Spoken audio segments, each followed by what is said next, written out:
Hello and welcome to the Enchanted Magic Podcast. I'm Jeremy. I'm Dom. And we're going to answer some questions that y'all have sent in and commented that I hadn't thought about in a few weeks. I think I asked for some questions and then forgot to look for them. But I got a small list. And then we're going to talk about our trip coming up here very shortly and maybe a little bit about the Flower and Garden Festival. So let's start out with some questions. If you got questions, please comment them below. You can email them to jeremytherapytv@gmail.com or however you want to send them, and we'll be happy to talk about them or answer them. Also, if you have any suggestions on video content while we're there next time, I'd love to hear your thoughts because I'm sort of torn between these challenge type videos, and we've only done a few, so like I don't want to say don't do them. They didn't get the views I thought they would get, and I thought they were some of our better videos, but also know there's not enough out there to really judge it off of, versus like behind the scenes or history stuff or just overall like a vlog type thing. You know, I'm down for whatever. So let us know if you got any video ideas, and we'll try to come up with some cool stuff. All right, let's get to our questions real quick. The first question is from Liz. What is the best way to travel to the boardwalk if I'm staying at All-Star Music? Let me think. There's not a direct route. You take from where? Music? Oh. If you have a ticket to Epcot that day, or Park Hopper, or Annual Pass, or whatever, you could always just take the bus to Epcot. If you wanted to cut out some walking, you could go into Epcot, get on the little friendship boat. We did it one time, and it'll take you basically from the front to the back of Epcot. It'll take you to Morocco, I think, and then you could walk out the back of Epcot to the boardwalk. If you didn't want to walk, or if you don't have access to Epcot, I would probably, really the easiest thing is just go out to the buses, jump on any bus to any park. When you get to that park, then just get on the bus that goes to the boardwalk. That'd be the easiest way. Mm-hmm. And it's going to take you a minute to like ride there, you know what I mean? But it's not that big a deal. And then that would be basically the answer. I mean, you could use like the minivan, but you're going to pay a lot for that. And really, or if you wanted to somehow get to one of the Skyliners, then you could take the Skyliner over. Yeah. But to do that, you'd still have to. You would have to have an Epcot pass, though. True. You could technically, that'd be another option. You could take a bus to Hollywood Studios and then jump on the Skyliner and come around to the back of Epcot. And basically, when you get off, if you take a right instead of a left, you end up over at the boardwalk. So one of those two. If you hadn't rode the Skyliner, I would do that. I think they'd be about equal length, whether you did the Skyliner thing or whether you just took a bus to a random park and then another bus to boardwalk. Yeah. Sometimes it gets a little tricky on that traveling thing. We had the issue last time of like, we parked at the front of Epcot, but had a late dinner reservation originally at the boardwalk, and Epcot was going to be closed by the time we ate. So how were we going to get from there back to the car without like getting an Uber? I ended up just changing the reservation, and I didn't really want to have to go out of the park, go move the car, and waste like 30 minutes moving stuff. So anyway. It worked. Tom asks, do I have to use a magic band? No. You don't. You can actually use your phone. Or a card. You can get a card. Can you get a card if you're not a pass holder, though? I think so. Okay. Because they sent us cards the first time. Okay. So you can use a card. I see a lot of people use their phone. I think somebody makes like a puck holder. The Magic Band has a center puck thing, and you can pop it out, I guess, or I don't know. You have to unscrew it. There's a little. You could put it on like a regular on the side of a regular watch. I actually have the attachments to put it on mine. I just haven't. I don't have one of the. But it just makes it easy to have the Magic Band. We still hadn't upgraded to the Magic Band Plus. I don't know if we will or won't, but the regular Magic Band, you can jump in the pool with it. You can do whatever with it. I don't think you don't have to charge it. I don't know if you can do that with the Plus. Yeah, you don't have to charge it. One thing about the Plus, though, is even if you don't charge it, it will still let you into the park and all that. It still has the same functionality. It just don't light up and do all the fancy stuff. Which, in my case, sometimes I feel like the lighting up is kind of a pain because you'll be at some of these shows like the Phantasmic show or I think any of the shows really do it, and it's just over there flashing all these different lights, and when it's dark in there, and I don't know. One time we were at Phantasmic, and it was supposed to be sort of a darker scene, and like everybody that had ones was lighting up, and it kind of made it weird. But the reason I'd like to maybe try one, and I seen a sale on them, they were like $35, but is the Star Wars, the Galaxy's Edge. They got some stuff you can do with it that I need to research, and that could maybe be a video one day. Becca asked, have you heard of people talking about Club 33? What is it? Yes. Club 33 is some sort of a exclusive membership. They have lounges in Disney World. They actually have a lounge at each park. But what we're talking about is like celebrities. If you got a lot of money, I've heard that it's somewhere around $30,000 to $35,000 a person per year. Like all this crazy stuff. But at Magic Kingdom, if you're walking towards Pirates on your left, on the right, you can Google it. I'm sure it'll show you the door, but there's a door, and it's a 2-level Club 33. In Hollywood Studios, if you go in the Brown Derby, go to the bathrooms, and then take a right, there's a Club 33 door. At Epcot, it's in the top of the American Pavilion. And at Animal Kingdom, I think, where's it at? I can't remember. It's in Africa. I can't think of where the door's at. But anyway, I guess once you get in there, they have their own little restaurant and lounge and free food and I don't know what all. But basically, from what I understand, you can take guests in there if you're a member, but like there's absolutely no pictures or videos. I think you can take pictures in like one small area, but it's like super secret, restrictive, whatever. And I guess, a lot of celebrities and stuff get in there, but that's all I know about it. Never been in there, but it would be neat to see. I saw on a live stream something about a neon light boat show. Any idea what that was, Anna? That was the electrical water pageant. And it starts every night, I think around, I don't know, I guess dark, but I think it starts all the way over near like Fort Wilderness and moseys over. And if you come out of Magic Kingdom at the right time, you can see it, but it comes across. And then it goes to Grand Floridian, Polynesian, but it plays like neat little... It's pretty cool. It actually was an opening day thing. Oh, yeah, but it'll play like Under the Sea. It played, what's the dinosaur song? And little dinosaurs light up. And then it plays like American flags light up. It's just neat. It's really neat. I had always wanted to see it. And I think we were going from Polynesian... Because we were on the boat, right? Yeah. ...to Magic Kingdom, and it was out there, and we kind of passed it. And then another night we were coming out of the Magic Kingdom, and it was right there, and you could see it. I always thought it was funny. Well, more recently, those villas or whatever, cabanas, I don't know what the name is. The Polynesian Village has those fancy rooms over the water. And like the first one or two are right there... at the Ticket and Transportation Center where that big boat's always revving up and taking people. And so that would be loud. And then at night, that thing's out there blasting, all Pay this all stuff. That money. And then... Yeah, and then hear all the... And then when the boat brings people into Polynesian, it has to beep. It does that. So it would be neat, but I bet at night that would get old. And I could be wrong. I mean, I'd like to stay there, don't get me wrong. But anyway, so that's the electrical... water pageant. If you look it up on My Disney Experience on the app, it'll give you the times, and the time's about to change, so I'm sure they're going to move it around a little bit. We were at Disney last month and were asked at restaurants if we were DVC members. Can you explain what that is, Tina? The Disney Vacation Club, and it's basically like a Disney timeshare.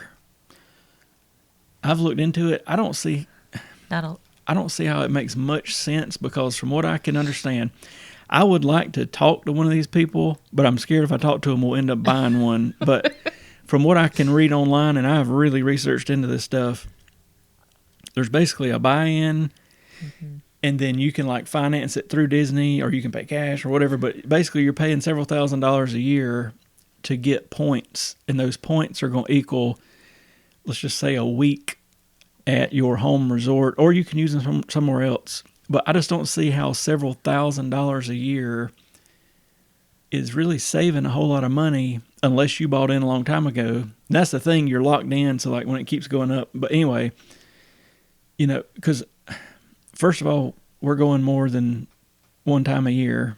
I could see, well, I still couldn't see, if you went one time a year with like the whole family and stayed almost a week or whatever, and you wanted to stay somewhere fancy, that would be cool. But I just don't see how you're saving any money. And because the numbers people have posted on like Reddit, I've added up, and I'm like, that's not really. It don't make any sense. Yeah. And you get some discounts, but you get the same discounts if you're like an annual pass holder or whatever. The only thing that I know of that is a perk is in the Imagination Pavilion. When you come into the gift shop,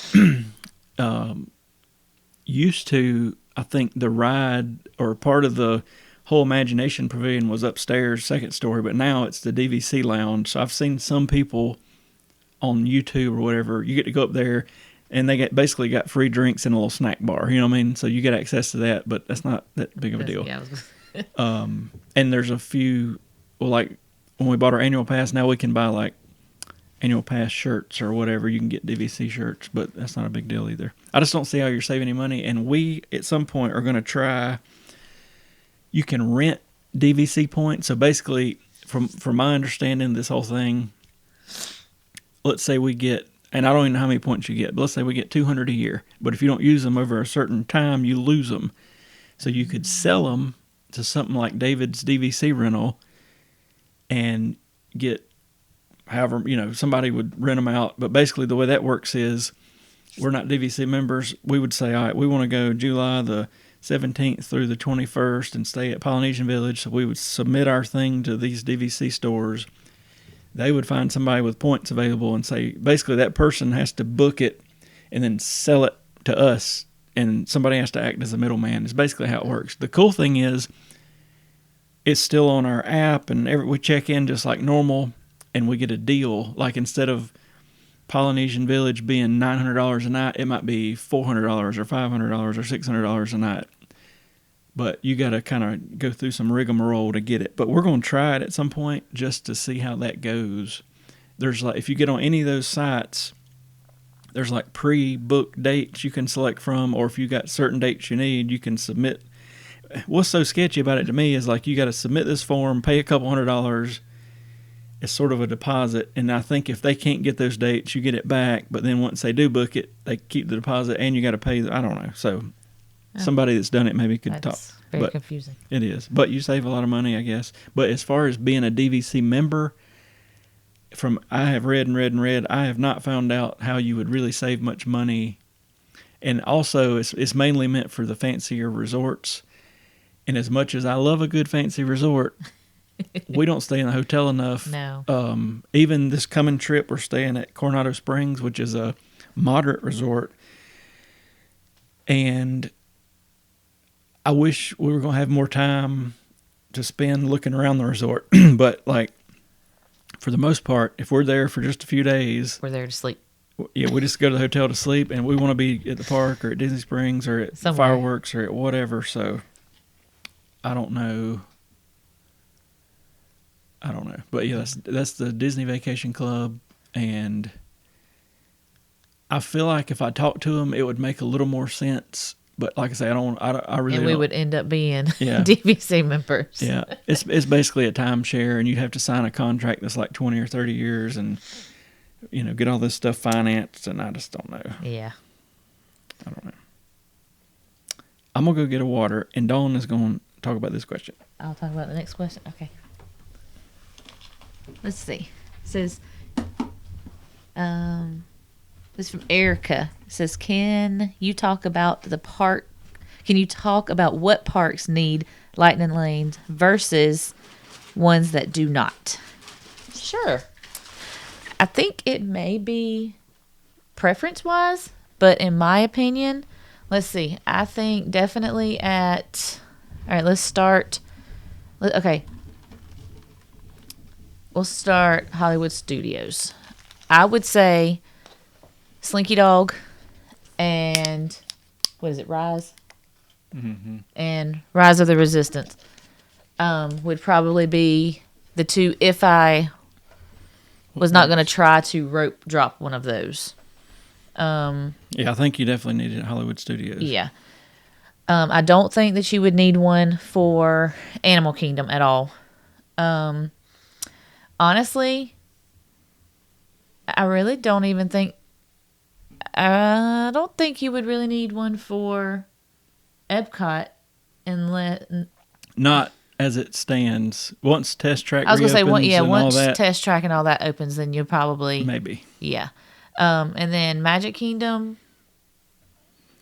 It's kind According of. to if you want to ride everything, then probably. If not, then Yeah, if you're okay, like riding some stuff and walking around, and I don't know. And honestly, if you hit them probably about the right time, because the times drop in the evenings, and especially during like parades and fireworks. If you don't really, if you're not really there to see all of that, or if you've already seen them, then that's the times to go and get in line for the bigger rides. And if I have learned anything in the past year or two, it is if you can be there at rope drop or a little early. Be there. Like Magic Kingdom, if it opens at 8:30 for early entry, and you can get there at about 8 or 7:45, I guarantee you can knock out 3+ rides that are normally backed up. I mean, that one. Now we've had so far mornings that didn't work out, but that one morning I went back in October. I jumped on Seven Dwarfs Mine Train within basically it was a walk on, like 2 or 3 minutes. I jumped off of there. I ended up doing Seven Dwarfs, Winnie the Pooh, Haunted Mansion, and then I was wanting to film a bunch of stuff on Haunted Mansion, so I wrote it 4 times in a row before any line developed, and I still walked straight over to Pirates and walked on it. So, like, in a perfect scenario, you could probably do Seven Dwarfs, Peter Pan, Pooh, Haunted Mansion. Yeah. You could get all of the bigger stuff. Yeah, all that stuff done, and then save some stuff for like late, like maybe Jungle Cruise or Space Mountain or. Well, see, I rope dropped Jungle Cruise, and it went pretty fast. And it was, I think that may have stood in line maybe 5-10 minutes, maybe. Jungle Cruise, if you'll watch it now, it's backed up like middle of the day, but there's times where it'll drop into like the below 30-minute, so like. I think the Seven Dwarves. That one stays pretty. I would probably go that route, or Tron. One of those routes is what I would do. But you can do at any park. We found out you can do so much stuff if you were to get there early. Yeah. And you can knock out, because really what we see is like about 10:30 is when the crowds start backing up. But you can just boom, boom, boom, boom, boom until then. So like. That's the route I would go. Do that, and then if you do buy Lightning Lanes, either still do that and then have those lanes for other stuff, or if you need to show up a little later because of kids or whatever, then okay. But either if I pick one, basically, I think the early show up is the better of the two. But if you have also late, and if you don't, I mean, I hate to say this, but if you don't care about fireworks, the wait times are way down right during fireworks. Yeah. And then right after, probably 50% or more everybody people leave. So then you got an hour or two where it's a lot less people. And I'll say this too: watch at the very end of the day. I feel like they bump those wait times up a little bit just because they don't want people to get in line and keep them there half the night. So I've watched a bunch of videos and we've seen it where, it'll say like 30 minutes. Yeah. And it's actually a walk on. Yeah. So they do that a lot for like Peter Pan. Peter Pan is they'll put it like at 30 or 35 minutes, and we literally will just walk on. So that's something to consider. Let's see what is going on at the Emporium. It's a mess. That was Heather. They are doing some sort of remodel or construction or something, and I've heard it's not going to take but a few weeks. But it was a mess when we were there, and they wouldn't even let you walk through it during. Or after fireworks, you could go through it, but you couldn't. Like normally, you can cut in over near Casey's Corner and walk, all the way to the fire station. They got it all blocked off. I guess because they've got construction walls up, so I guess they just don't want that much traffic or something. I don't know, but I'll be glad when they're done. They're also Me working too. on like the train station. They were working on the plaza. They were working on all kind of stuff. You know, Astro Orbiter There's is walls of winning. it. Yeah, it's gone. There's this gone. There's nothing there. So I guess it's just some sort of refurbishment. Yeah, I hope they're done very soon. Because I hope they're. I'll be glad when they're done with. all of it. I've heard rumors that the Grand Fiesta is going to reopen this week, about a week earlier than okay. expected. So I hope that's true. Because even though that's not like a banger ride, it's something, It's and it fun. usually don't have much of a wait. So that needs to be reopened. Hopefully, I hadn't heard anything about Astro Orbiter except for like summertime. It's going to reopen. Just a lot of stuff went down at once. They just got approved to repaint the roller coaster on the outside of Rock and Roller Coaster. Oh. So I guess they're getting ready to start re-theming. I hope and think that'll be a quickie. Like I hope so too. Because all they're doing is just having to change. I think all they're going to do is rewrap the roller coaster, the Cadillac cars, Yeah. into some kind of Muppet theme. and then get A little new. bit in the queue where they're like in the music room and Yeah. all, but they could even kind of keep that and make it Muppet themed, and then whatever they're going to change, like on the neon part of the coaster, but some of that could stay. Yeah. I think it could be like a shorter Hopefully. 2 or 3 month close down instead of something crazy. But anyway, oh god, Sorry, that was me. um, Hopefully it won't be as long as it took Test Track. yeah, and I guess Test Track is going to be a completely new. I mean, it's going to be the same track, but it's going to be like nothing like it was. So we'll see. It should be wild. Now they're saying I think August on it. Ah. So I'm just glad we rode it right before it, When did it closed? When we were there? right after we were there last March. I think. That's crazy. Help me justify an annual pass. I live in Tennessee. Jillian. We went through this, and Yes, I'll tell you we did. the first time you buy it, here's the trick that we found out. You can convert. So what we did, we found out we bought 10 days worth of tickets, and you can have like a year to pay on those. You pay $200 up front, and then you can pay on it for like a year. So we started the process almost a year out. And you can slowly pay. And if you look at the price, the annual pass is just a little bit more. So basically, in other words, we didn't have to show up and have like several $1,000s. We had already paid for 10 days for all three of us by the time we got there. And then at any point during that stay, we can go to customer service or whatever and tell them we want to convert it to an annual pass. And they say, all right, well, you've already paid X amount of dollars for these 10 days. We'll just flip it into this annual pass. And then after that, I think you get, I can't remember exactly because we hadn't done it yet, but it's like 30% off or 20% off or whatever, like when we renew them. So it'll be a little bit cheaper. So it's going to be a one-time money, but it'll be a little bit cheaper. And if you do plan on doing the whole converting once you get there, we did it like the first day that we got there because you can go ahead and get all of the perks and everything. Like you get like the 20% off of all like food and merchandise. Most so of the I would time- do it sooner rather than later. Yeah, and if I remember right, they said even if you wait, and I could be wrong, I need to rethink. I think they said even if you wait till the last day you're there, it's going to go in effect the first day you had started that trip. So you might as well just, as soon as you get there, do it. And it was real easy. I mean, we walked straight into Magic Kingdom, took a left right over there to the customer service people. May have taken 10 minutes. Yeah, if that. And they just get all your information and stuff. I would imagine it would be harder if you were a... She's about to climb. We got a cat going berserk. Hang on. All right, we're back. We had to deal with a cat that was about to climb our screen back here.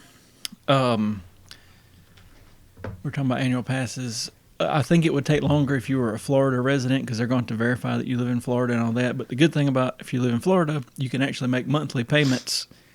And I don't really know why they don't offer that to everybody else because I think it would just make them sell more. You know what I mean? Because it'd be so much easier to just pay so much a month. And they also only offer the highest level in Credit Pass to out-of-state people, which is right now like $1,500. Versus if you live in Florida, there's like 3 or 4 levels, and there's some blockout dates. But anyway, so And it also just depends on how many times you plan on going. I think we had calculated it, and it was like 10 or 11. Yeah, 10 Yeah. or 11 days. It's according if you get park hopper and all that or not. But at 10 or 11 days, it's cheaper to just go with the annual pass. So it Hope that helps. well, and you do get, and I mean it adds up. You get the 20% off food. I've seen I think we got 35% off our room coming up on this next trip, but I seen in the summer it was like 40% off. Oh yeah. Merchandise you get stuff, so it's We think it's worth it. Yeah. But I mean, I'd have to calculate it all to see exactly a number amount we've saved on food, but even if you don't go and eat a ton of fancy places, you're still going to be buying food and stuff there. So it's going to end up at least being probably a couple $100s a year, if not more. Mm-hmm. And then, but yeah. Let's see. How would you include Guardians into your Epcot rope drop now, Richard? Probably. I would probably rope drop it. Yeah, I have watched and read people that have rope dropped it from the front and back of the park, whichever way you come in. And like right now, if I was going to Epcot and wanted to ride everything, that would be it. I would, and I didn't want to buy that Lightning Lane. That would be where I would go, and I would also try to get there. You know, if early entry's at 8:30, and you want to be one of the first in line, I'd be there at like 7:30. If you want to be semi-quick, be there by about 8. Do they have a single rider line yet? No. Okay, I didn't know yet. But it looked like this weekend the wait times got up pretty high on Guardians, and it looked like that first day. But honestly, the rest of the time it's just been around an hour. So there's other thing to consider that I don't think people think about. If you're going to get there at 7:30 and basically wait an hour anyway until 8:30 to get on it, is that worth it, or is it worth just waiting an hour at some other point? So don't be crazy, but I would probably rope drop it if I was trying to ride everything right now. And also just kind of like watch the wait times a little bit before you go. Yep. And then it'll kind of show you like the parts of the day that the rides drop a little bit. Because Epcot, I think, is one that people either go to or leave a little bit earlier. Because if they do like a park hopper, then they'll probably do that. Or, they'll do that in Animal Kingdom. And you can go, I think I'm looking it up, Thrill Data. They compile like wait times throughout the day, week, month, years. And you can look and be like, here's what happened last week. But the hard thing to predict is like, you never know if the schools in New York are going to be out for spring break next week. And all of a sudden it's going to be crazy, or if it's just going to be but anyway, Thrill, you can just type in like Disney World wait time trends. But yeah, I would rope drop it. I think when Test Track reopens, that's going to help even more, because then you're going to have like Guardians, and I bet Test Track will have a virtual queue to start with. Guardians, Test Track, you still got Frozen, and you still got Remy's that are going to be backed up. So instead of like everybody going to Remy's or Frozen, because it has been, you come in the front of the park, you're going to Frozen, you come in the back of the park, you're going to Remy's. Yeah. Now there's going to be more options. I think it's going to help. But I'll be glad when everything gets back open. Me too. Because it's so weird. Epcot's such a different place, because you can either kind of like go there to ride stuff, you can go there to walk around in all the countries, or you can also go there. I mean, that aquarium, sea base, or whatever they call it now, is so big. I mean, you could spend hours in there looking at all the marine stuff. So there's just so much stuff to do in Epcot. It's wild. It's a lot. It's good. Give me an idea of how you would hit all the parks plus Disney Springs on check-in day, plus Disney Springs and a check-in day water park in 3 days. Check-in on Thursday, leave on Sunday. Thursday. We've done it, haven't we? Let's see. So I don't know if you're driving in, flying in, what, but I'd early as possible Thursday get there. Get there. Yep. If it was me and I could get there at like 8 or 9 Thursday, I would go probably to Disney Springs first. Let's think about this. You think? You go to Disney Springs from... But you also have to realize Disney Springs opened late. I would go... I think I would go to a park. That's a hard one. Thursday. All right, here's 2 Disney Springs. Disney Springs always throws a wrench in it. It does. I would either go straight to Disney Springs. Let's say you get there at 9, go there from 9 to like 12 or whatever, then flip to the water park for a couple hours. Then, God, there's so many questions. God. You need to know how many park ticket days you got, and if you got park hopper. Let's pretend you do have park hopper since it's a short trip, and that you have got 3 ticket days. Park hopper with 3 ticket days. Okay. All right. So if that's the case, I'm gonna back up. Don't go to Disney Springs if you paid for 3 park tickets, be Thursday, Friday, Saturday. But you could park hop, right? You can park hop. Okay. I would go. I would do. I guess I would go to the water park from 10 o'clock in the morning until 12 or 1. Mm-hmm. Check in if you hadn't checked in, and then go directly I would either. to. Let me think about this. All right, I'd go straight to Animal Kingdom. Let's say at 12 or 1.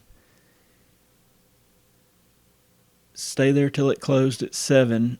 Then go to Disney Springs till 11. That knocks all that out. Then you got 3 parks left. You got Friday and Saturday. You'd have to have one entire day for Magic Kingdom. Yeah, I'd probably do. For me, I would do Epcot from 8:30 until 1 or 2. I'd jump on the Skyliner or go to Hollywood Studios the rest of the day, and I'd buy Lightning Lanes definitely for that day. And then you could see Fantasmic at, according to what time of the year, maybe later, 10:30. And then the last day definitely you'd have to do Magic Kingdom all day. Because there's a lot, and you don't want to miss any of it. So, yeah, I think I agree with that. That's basically it. And then the only other thing you could do to move Disney Springs, other than where I put it, would be if you could go early Sunday before you left. Depending on if you were driving or flying and all really, that stuff. that's about it. That's about it. He's good at planning these things, though. The only other, or if you could somehow back it up another day and not have a park ticket for the first day, then you could do Disney Springs and the water park that whole first day. But I would do the water park. You could probably get 6-ish hours at Animal Kingdom. Mm-hmm. The good thing would be a lot of people start at Animal Kingdom and leave, so it might, according to what day of the week, it might be, if that was Thursday, it might not be as bad. And then you could have a couple hours at Disney Springs. Yeah, that's what I would do. But I like it when it's like that and boom, boom, boom, boom, boom. But it's like, you better be ready to not sleep because it's going to be nonstop. And also, I don't think I would plan on eating at Disney Springs if you're wanting to see everything. Yeah, honestly, that's the trip where you eat the Uncrustables for lunch and then try to maybe find somewhere to eat after the park closes. You know what I mean? Like, find something that's open late, or like for us at the Coronado Springs, that Three Bridges restaurant stays up until midnight. If we didn't have a kid with us, I would do it that way. I'd be like, you know what, we'll just snack, and then when we get out of the park and back to the hotel, we'll go eat. But if you got a kid, it's a different story. And true. That'd be something else. I was gonna say that's also something else to think about with that too. Yeah, if you need some naps or something, that's gonna be a mess. The water park throws it off because, like this coming trip, I don't care much about water parks, but since it's a freebie and we've never been to one, I don't want to pay for a water park with our annual pass because I don't think we would go enough. No. But I would like to see it, so we're gonna go for like 2 hours or something and just try to scope it out and maybe hit the lazy river and the wave pool and all that stuff. So maybe. Well, yeah, if it's not too cold. But normally, kind of where that water park's going is where like maybe our Disney Spring time would go. So then I had to move it around, and for this next trip, it's still not in a spot that I'm really where I like it, but it's just going to have to work. Yeah, that's true.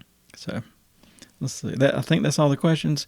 If you got questions, comment them on the video or email them to jeremytherapytv@gmail.com. I like the questions. And I wish I could help people plan their Disney trips, but without being like a real, what is it called? Whatever they call it, planner person. Because I don't want it. I think it's something we could do, but I don't want it to become something that we've got all these people we're having to plan for and Yeah. last minute changes. And I'm not, no. I'm good at saying, here's the way I would do it. You know, like Take it or leave it. what kind of tickets you got? Yeah. Are you taking kids? How many people? Where you staying? Some basic stuff. And I feel like I could put a good itinerary. You know, what's most important to you? Rides versus What you really don't shopping care. versus shows versus, you know, there's several questions, but it'd be easy to kind of put it in spot. We will be leaving. Let's see, it's coming out on Monday. So we'll have another one of these come out before we leave. But we're getting ready for a trip to stay at Coronado Springs and do all kind of cool stuff. I'm looking forward to staying there. Me too. Even though it's sort of a not as much Not as themey. Disney themed. Yeah, it's more of like they got the conference center and they got all this stuff, but it looks like a real big place. So I'm curious to scope it out. I showed Joanna the I pool. think she's really gonna like the pool and the playground. Yep. I'm just curious. It's another resort just like Port Orleans Riverside where there's multiple bus stops. And I think that according to which one you end up at could be good or bad. Because like if you're at the last one, the good is it's going to pull straight out and go to the park. The bad is the bus might already be full. And you're going to have to wait the longest coming back to get, you know. So I don't know. The only thing that killed me at Port Orleans Riverside was that one day we waited 46 minutes or whatever it was to go to Hollywood Studios, and I was ready to dial up an Uber. I was mad. And I hope we don't run into that. In their defense, it was the middle of the day, and they probably had one bus running back and forth, I'm guessing, but still, it shouldn't take 46 minutes to go back and forth, I don't think. No. And it was a little ridiculous. But we'll let you know. We'll see. So far, the All-Star stuff is the quickest bus stuff because I feel like they got a million buses and they just come in. And some of these other ones, we had a not horrible, but a sort of whatever experience at Art of Animation. Remember, we were at one of those parties, and it was like a bus filled up. We waited forever for another one to come up. Yeah, and it was like whatever hotel was right behind us at the stop. Had they were four. They were just waiting, and here we are with like 150 people in line, and no buses are coming. And it was cold. Yeah, it was real cold, and that was kind of another. And we had a really, really tired child. One of these upcoming trips, we're going to try Pop Century. Mm-hmm. We're kind of used to Art of Animation, but if you don't stay in the family suites at Art of Animation, you're all the way on the very, very, very end. Which is good if you're wanting to do the Skyliner. Not good if you're trying to get to the bus. Yeah. I think we're going to try Pop Century and see how it is with the Skyliner being on the other side. And I think they're not as spread out as we normally are at the Little Mermaid suites. And that may be like, well, it's probably why so many people try to book Pop Century. Because for the most part, the only time you're going to have trouble on the Skyliner is if you try to roll out on it 15 minutes before the park opens. Oh, yeah. We saw that. You need to either go early, or you need to wait a little bit. I mean, the line still moves, or we got in a little bit of a line right when Hollywood Studios closed, but it still went quick. So the Skyliner's nice. It is very nice. I wish they would somehow figure out a way to get it to more. I can't believe they hadn't already. I mean, that just seems like the way to go. Yeah, even if they have to make. If it wasn't a Skyliner, maybe. I mean, I know they've looked into all this, but like a cable car trolley sort of thing, almost like a monorail on the ground sort of thing. Like it would just, but I don't know. They just build a subway. Something. I don't know if you can dig underground. I don't think Florida. you can build under the ground. Never mind. But the Skyliner is nice. It's very nice. The only we've never got stuck on it for a long time. I do dislike it when it's busier and they cram you in there with a bunch of other people, and we got a stroller, and sometimes the people are cool and sometimes the people are weird. They're just kind of like sitting there staring at you. Yeah, so that's kind of awkward. What is it? I think Ron calls it the awkward liner or whatever. Awkward. But Coronado Springs only has buses, so we'll be trying the buses this time, and then we'll see. It looks like there's some super cheap prices in the summer for these higher end hotels, so we may be testing some of those out. Because I'd be curious of the monorail in the morning or a boat in the morning or any of that stuff. So we'll check it out soon. Anyway, y'all let us know. I am most curious about what kind of videos we should make this time because I'm torn on which way to go with them. If y'all got any advice, let us know. Otherwise, I'll just come up with whatever. But hopefully, Three Caballeros is open. The Grand Fiesta Tour. What else? Tough to Be a Bug will be closing about the time we're there, so maybe we can see it one more time. Yep. And we'll see. But anyway, thanks for watching. Give us some comments on some stuff, some questions, whatever you got. And we'll see y'all Next time. live on Thursday. See ya. Bye.